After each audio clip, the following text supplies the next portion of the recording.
સમાચાર મહેસાણાથી રખડતા ઢોરે વધુ એક જીવ લીધો। બહુચરાજીના કનોડ ગામની ઘટના સમગ્ર ઘટનાના સીસીટીવી સામે આવ્યા। આખલાએ હુમલો કરતા 75 વર્ષીય વૃદ્ધનું કરુણ મોત નીપજ્યું। શિંગડા વડે વૃદ્ધને હવામાં ઉછાળ્યા બાદ નીચે પછાડી દીધા। આ સમગ્ર ઘટના સીસીટીવી કેમેરામાં કેદ થઈ ગઈ। સીસીટીવી ફૂટેજમાં વૃદ્ધ મંદિરે જતા નજરે પડે છે અને થોડી જ ક્ષણમાં આખલો હુમલો કરે છે। રખડતા ઢોરની સમસ્યા સામે ફરી એકવાર ગ્રામજનોમાં રોષ જોવા મળી રહ્યો છે।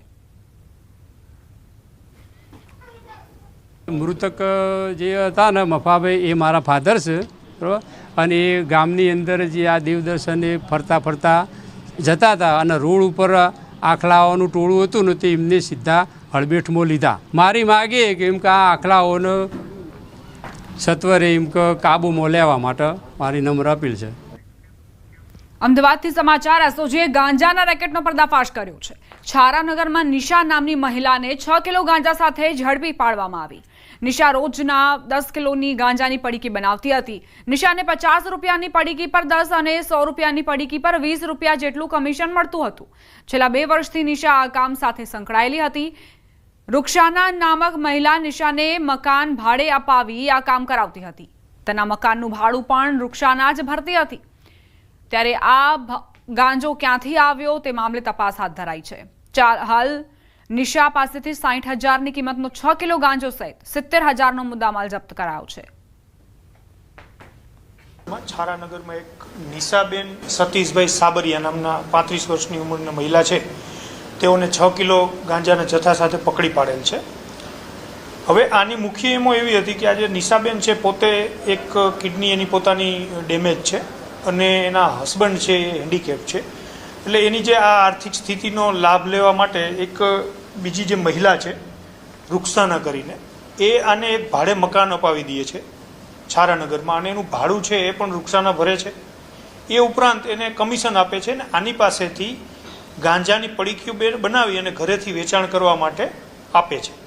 જે સંદર્ભમાં જે રૂક્ષાના છે જે અમારે પકડવાની બાકી છે એ લગભગ રોજનો 10 થી 15 કિલો ગાંજો આને પૂરો પાડે છે। આમાંથી આ નાની નાની પડીકીઓ બનાવી અને ઘરેથી વેચે છે, અને એ જે પડીકી છે એમાં 50 રૂપિયાની અને 100 રૂપિયાની, આ જે 50 રૂપિયાની પડીકી છે અને 100 રૂપિયામાં 20% જેવું કમિશન એને મળતું હોય છે। ભાવનગર જિલ્લાના ઉમરાળા તાલુકાના હડમતિયા ગામે એસટી બસ ડ્રાઈવરને ઢોર માર માર્યાનો બનાવ સામે આવ્યો। રોડ પર પશુઓ ચરાવતા માલધારીઓ દ્વારા માર મરાયો હોવાનું એસટી બસના ડ્રાઈવરે જણાવ્યું। હડમતિયા ગારિયાધાર એસટી બસના ડ્રાઈવરને 3 થી 4 અજાણ્યા ઈસમોએ ઢોર માર માર્યો। ઈજાગ્રસ્ત એસટી બસ ડ્રાઈવરને 108 મારફતે ઉમરાળા સરકારી આરોગ્ય કેન્દ્ર ખાતે ખસેડાયો। ડ્રાઈવરની હાલત ગંભીર જણાતા ફરજ પરના તબીબે ભાવનગર સરટી હોસ્પિટલ ખાતે ખસેડ્યા।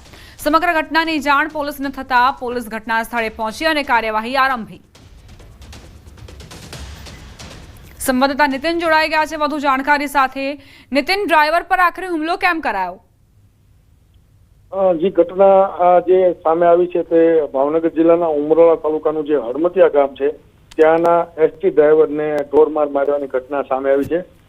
પ્રાથમિક માહિતી મુજબ એસટી ડ્રાઈવર છે તેમને જે રસ્તા પર જે માલધારી લોકો દ્વારા ઢોર ચડાવવા માટેના જે લઈને પોતાના માલવા લઈને જતા હોય છે તેને સાઈડમાં રાખવા અથવા તો સાઈડમાં એને ખસેડવા માટેની રજૂઆત કરાતા આ જે ઢોરને લઈને ચરાવવા જતા લોકો છે 3 થી વધુ લોકોએ છે એસટી ડ્રાઈવર પર હુમલો કરી દીધો હતો, અને ઈજાગ્રસ્ત જે આ એસટી ડ્રાઈવર છે તેમને હડમતિયાના જે ગારિયાધાર એસટી બસ સ્ટેન્ડના જે ડ્રાઈવર છે તેમને સારવાર અર્થે 108 દ્વારા ઉમરાળાની સરકારી હોસ્પિટલના આરોગ્ય કેન્દ્રમાં ખસેડવામાં આવ્યો છે। આ ઘટનાને લઈને હાલ ગંભીરતાને ધ્યાને લઈને પોલીસ દ્વારા પણ આ જે ડ્રાઈવરને ચાલુ ફરજ પર જે સરકારી કર્મચારી છે તેને માર મારવા આવતા પોલીસ પણ આ જે લોકો છે જેને માર માર્યો છે તેને શોધવાની કામગીરી હાથ ધરવામાં આવી છે અને તેના વિરુદ્ધ ત્વરિત કાર્યવાહી કરવા માટેના પ્રયાસો શરૂ કરવામાં આવ્યા છે। જી આભાર નીતિન જાણકારી આપવા માટે। સમાચાર અમદાવાદથી વિવાદિત પોસ્ટર મામલે એક્શન। સોલા પોલીસ સ્ટેશનમાં જાણવા જોગ ફરિયાદ નોંધાઈ। સમગ્ર મામલે ટ્રાફિક વિભાગે ખુલાસો કરતા કહ્યું કે સતર્કતા ગ્રુપ દ્વારા ટ્રાફિક અવેરનેસ અંગે જાગૃતિ બાબતે પોસ્ટર લગાવવામાં આવ્યા હતા। ટ્રાફિક સલામતી જાગૃતિ માટે લગાવવા માટે એપ્રુવલ આપવામાં આવ્યું હતું, પરંતુ આ વિવાદિત લખાણવાળા પોસ્ટરો કોના કહેવાથી લગાવવામાં આવ્યા તે તપાસ કરાશે। આ વિવાદિત પોસ્ટરો સાથે પોલીસને કોઈ લેવા દેવા નથી। તાત્કાલિક પોસ્ટરો હટાવવામાં આવ્યા છે। સતર્કતા ગ્રુપ પર સોલા પોલીસ સ્ટેશનમાં જાણવાજોગ દાખલ કરવામાં આવી છે। જે બેનર્સ લાગવામાં આવ્યા છે એનાથી શહેર ટ્રાફિક પોલીસ અને અમદાવાદ શહેર પોલીસને કોઈ લેવા દેવા નથી. આ વ્યક્તિએ અને આ એનજીઓએ આ બેનર્સ કેમ લગાડ્યા છે એનું ધ્યાન લેવા માટે અને એ શોધ કરવા માટે અમદાવાદ શહેરના 16 પોલીસ સ્ટેશન વિસ્તારની અંદર એક જાણવાજોગ આજે દાખલ કરવામાં આવી છે. આ જાણવાજોગની તપાસ દરમિયાન આ વ્યક્તિએ શું કોઈની પરમિશન લીધી છે કે નહીં, અમદાવાદ મ્યુનિસિપલ કોર્પોરેશનની પણ પરમિશન લીધી છે કે નહીં, ટ્રાફિકના કોઈ પણ અધિકારીનો ધ્યાન દોર્યા વગર આ પ્રકારના બેનર્સ કેમ લગાવવામાં આવ્યા છે, આ અંગેની વિશદ અને ઊંડી ચર્ચા અને તપાસ જે છે એ આ જાણવાજોગમાં કરવામાં આવશે. દાહોદમાં ભાજપ નેતાના મકાનમાં લાખો રૂપિયાની ચોરીનો બનાવ બનતા જ પંથકમાં ફફડાટ ફેલાયો. દેવગઢ બારિયાના સાતકુંડા ગામે ભાજપના નેતા ભૂપેન્દ્રસિંહ ચૌહાણના બંધ મકાનમાં તસ્કરો ચોરી કરીને ફરાર થઈ ગયા. નેતા પરિવાર સાથે વડોદરા ગયા હતા તે સમયે તસ્કરોએ બંધ મકાનનો મુખ્ય દરવાજો તોડી ચોરી કરી. અંદાજે 36 તોલા સોનાના દાગીના અને રોકડ રકમની ચોરી કરી તસ્કરો ફરાર થયા. ઘટનાની માહિતી મળતા સમગ્ર પંથકમાં ફફડાટ ફેલાઈ ગયો. ભૂપેન્દ્રસિંહના પુત્ર ધનંજય ચૌહાણે સાગટાડા પોલીસ સ્ટેશને ફરિયાદ નોંધાવતા પોલીસે ડોગ સ્ક્વોડ અને એફએસએલની ટીમ સાથે તપાસ શરૂ કરી છે. ત્રણેય જણ અમે બરોડા હતા. સવારે જ્યારે આવ્યા ત્યારે બધું જોયું ત્યારે અમે પોલીસને જાણ કરી આવ્યા પછી અને પોલીસે કાર્યવાહી ચાલુ કરી અને અમે જ્યારે અંદર બધું જોયું ત્યારે તપાસમાં એવું આવ્યું છે કે અમારું અંદાજે 36 તોલા જેવું સોનું ગાયબ થયું છે. થોડા ઘણા 2 લાખની આજુબાજુ કંઈક કેસ હતા એ ગાયબ થયું છે અને પોલીસને પછી જાણ કરી છે તો પોલીસની કાર્યવાહી હવે ચાલુ છે. તો અમારી માંગ એટલું છે કે હવે જે કાર્યવાહી ચાલુ થઈ છે એમાં જલ્દીથી જલ્દી તપાસ કરીને જે આગળ કાર્યવાહી છે એ પૂર્ણ થાય. વડોદરા વાઘોડિયા રોડ પર દશામાના મઢમાં સાંઢણીની આંખમાંથી ઘી નીકળતી હોવાની વાતને વિજ્ઞાન જાથાની ટીમે ખોટું સાબિત કર્યું છે. એક મહિલા અને તેનો પુત્ર દશામાના મઢમાં સાંઢણીની આંખમાંથી ઘી નીકળતા હોવાની વાત કરી હતી અને લોકોને ધાર્મિક લાગણી સાથે છેતરપિંડી કરતા હતા. વિજ્ઞાન જાથાએ આ ભૂઈની 35 વર્ષની ધતિંગ લીલા બંધ કરાવી દીધી. સાથે જ વિજ્ઞાન જાથાની ટીમને Vadodara police commissioner, deputy police commissioner, police inspector AB Patel, મહિલા પોલીસે પર્દાફાશમાં મદદ કરી. આ ભૂઈએ ભવિષ્યમાં દશામાના મઢે તરકટ નહીં કરવાની લિખિત બાંહેધરી પણ આપી. આ સમગ્ર મામલો છે બેબુનિયાદ તૂટ સાબિત થયો છે. ભોઈ અને તેનો પુત્ર બંને અને પરિવારનો ષડયંત્ર બહાર આવ્યું છે. આર્થિક લૂંટનું કારસ્તાન બહાર આવ્યું છે. જે પ્રકારે ભોઈ છેલ્લા 35 વર્ષથી ધતિંગ લીલા ચલાવતા હતા તે વિજ્ઞાન જાથાએ બંધ કરાવી છે. તેમને કબૂલાતનામું અને માફીપત્ર પણ માંગી લીધું છે. સૌરાષ્ટ્રના નંબર 1 ગણાતા ગોંડલ માર્કેટ યાર્ડમાં લસણના વેપારીઓની મનમાની સામે આવી. 3 દિવસ સુધી એટલે કે શનિવારથી સોમવાર સુધી વેપારીઓએ લસણની હરાજી બંધ રાખી હોવાનું સામે આવ્યું. યાર્ડમાં થોડા વેપારીઓ જ લસણની ખરીદી કરતા હોવાથી લસણના વેપારીઓના સંગઠનનું ચિત્ર સામે આવ્યું. લસણના વેપારીઓના સંગઠન સામે માર્કેટ યાર્ડમાં ખેડૂતોને માલ વહેંચાણ વગર જ પરત ફરવું પડી રહ્યું છે, જેથી ખેડૂતોમાં રોષનો માહોલ છે. વડોદરામાં દશામા મૂર્તિ વિસર્જનને લઈ કોર્પોરેશને 8 કૃત્રિમ તળાવ તૈયાર કર્યા, જેમાં 5 પવિત્ર નદીના જળ અર્પણ કરાયા છે. સરસ્વતી, મહીસાગર, નર્મદા, તાપી, સાબરમતી, ગંગા નદીના જળ અર્પણ કરાયા છે. સામાજિક કાર્યકર નારાયણ રાજપૂતની ટીમે જળ એકત્ર કર્યું અને શાસ્ત્રોક્ત વિધિ સાથે જળને કૃત્રિમ તળાવમાં છોડવામાં આવ્યું. કોર્પોરેશને તમામ કૃત્રિમ તળાવો પર લાઇટિંગ, તરાપા, તરવૈયાની વ્યવસ્થા કરી છે. ત્યારે હજારો ભક્તો કૃત્રિમ તળાવમાં દશામાની મૂર્તિનું વિસર્જન કરશે. ગણેશ વિસર્જન માટે પણ આ જ કૃત્રિમ તળાવો ઉપયોગમાં લેવાશે. મહેનત કરી અમે લોકોએ 5 જળ એટલે કે ત્રિવેણી સંગમનું, મહીસાગરનું, સાબરમતીનું, પછી 4 નદી જે 4 ધામની યાત્રા છે એ લોકો મારી જે ટીમ ગઈ ત્યાંથી એ લોકોએ પાણી લાવ્યા છે. કુંભનું પાણી કે જે આપણા વડોદરા શહેરના જે બિલ્ડર છે મણિભાઈ વાસણ, રાજેશ વાસણ, એ લોકો જાતે જઈને એ લોકો કુંભનું પાણી લઈને આવે છે. એટલે આજે સમગ્ર ભારત દેશની જે પવિત્ર નદી છે એ બધી નદીને પાણી લઈને આજે બ્રાહ્મણો દ્વારા વિધિ કરીને આ પાણી અર્પણ કરવામાં આવશે.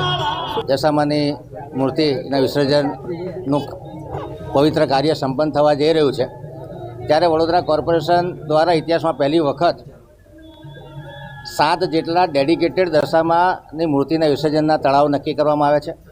જેમાં 2 કુદરતી તળાવ છે. દશામાનું તળાવ ગોરવા ખાતે અને હરણીનું જે બ્યુટીફાઈ થયેલું તળાવ છે એમાં એક એન્ક્લોઝ પોન્ડ છે, એનો ઉપયોગ આપણે આમાં કરવાના છે. એ સિવાય કહી શકાય કે અલગ અલગ એરિયામાં 5 જેટલા આર્ટિફિશિયલ પોન્ડ તૈયાર કરવામાં આવ્યા છે તરસાલી માર્કેટ પાસે.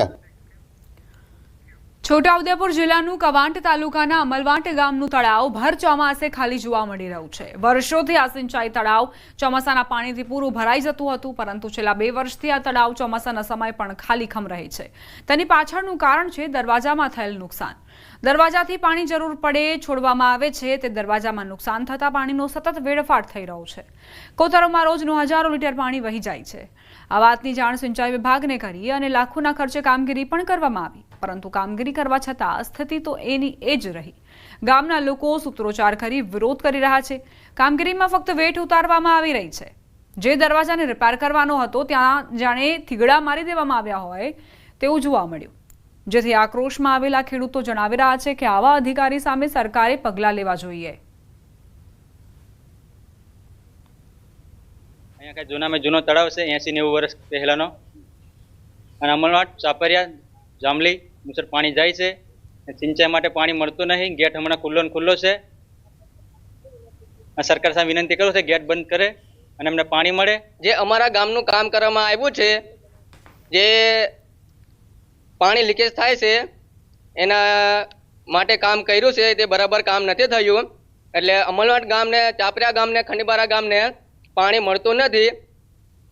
જે હાલ કામ કરવામાં આવ્યું છે ગેટનું, એ બરાબર કામ થયું નથી. અમલવાટ ગામની અંદર જે ડેમનું જે કામગીરી કરવામાં આવી છે એ વ્યવસ્થિત થઈ નથી, અને જે પ્રમાણે જોવા જઈએ તો પાણીનો અમારે દર વર્ષે વ્યવસ્થિત સંગ્રહ થતો હતો, અને આ વર્ષે સંગ્રહ કરવામાં પ્રોબ્લેમ આવે છે. એના કારણે આ જે ગેટ બેહાડ્યો છે, જે લોકો કામગીરી લીધી હતી એ લોકોએ આ વ્યવસ્થિત કામ કર્યું નથી, અને જે ગેટનું જે બંધારણ થવું જોઈએ એ પ્રમાણે આ લોકોએ કર્યું નથી. તો સરકારને એટલી વિનંતી છે કે આ જે ગેટ જે કામગીરી જે લોકો લીધી છે એ લોકોની તપાસ થવી જોઈએ. હાલ ચોમાસાની ઋતુની અંદર ગુજરાતભરના ડેમો ઓવરફ્લો થઈ રહ્યા છે. તેમાંનો છોટાઉદેપુરની અંદર પણ રામી ડેમ હોય કે સુખી ડેમ હોય, જે તળાવો છે તે ઓવરફ્લો થઈ રહ્યા છે. પરંતુ કવાંટ તાલુકાનું આ અમલવાટ ગામ છે, જ્યાં વર્ષો જૂનું તળાવ બનાવેલું છે કે આ વિસ્તારના લોકોને સિંચાઈનો લાભ મળે તે પૈકીથી આ વર્ષો જૂની તળાવ છે. પરંતુ આજે આ તળાવ ખાલી ખમ જોવાઈ રહ્યું છે. ચોમાસાનું ઋતુની અંદર આ પણ તળાવ ભરાવવું જોઈએ અને ભરાઈ પણ રહ્યું હતું, પરંતુ આજે અધિકારીઓની બેદરકારીના કારણે આ તળાવ ખાલી ખમ જોવા મળી રહ્યું છે. મહત્વની બાબત એ છે કે અહીં 1 વર્ષ પહેલા 65 લાખના ખર્ચે દરવાજો મૂકવામાં આવ્યો, ગેટ બનાવવામાં આવ્યો કે આ પાણીનો જે ઓવરફ્લો થાય તો તેમાંથી તેઓને કોતરમાં છોડવામાં આવે, પરંતુ એ જ ગેટ હાલ લીકેજ છે. તેના જ કારણે આ તળાવમાંથી સમગ્ર પાણી લીકેજ થઈ જાય છે. તેના જ કારણે આ વિસ્તારના લોકો માંગ કરે છે કે જે કોન્ટ્રાક્ટરને કામ આપવામાં આવ્યું હતું તેની તપાસ થાય, અને જે ભ્રષ્ટાચાર આચર્યો છે તેની ઉપર પણ તપાસ મૂકે, અને જે અધિકારીઓએ નિષ્કાળજી છે તેની ઉપર કાર્યવાહી થાય તેવી આ વિસ્તારના ખેડૂતોની માંગ છે. સેજબ ખત્રી, ન્યૂઝ 18 ગુજરાતી, છોટાઉદેપુર. અમલવાટ ગામનું તળાવ છે અને અમારું આ રિપેરિંગનું કામ શરૂ હતું, એમઆઈ સ્કીમનું, પણ ગેટનું કામ શરૂ હતું, રબર સીલનું કામ ત્યારે ચાલતું હતું, પણ વરસાદના લીધે હજુ એનું રિપેરિંગ કામ બાકી છે. એના લીધે થોડું પાણી એ પૂરું રહી છે થોડું, પણ જ્યારે કમ્પ્લીટ થઈ જશે તો એનો પૂરેપૂરો લાભ મળશે.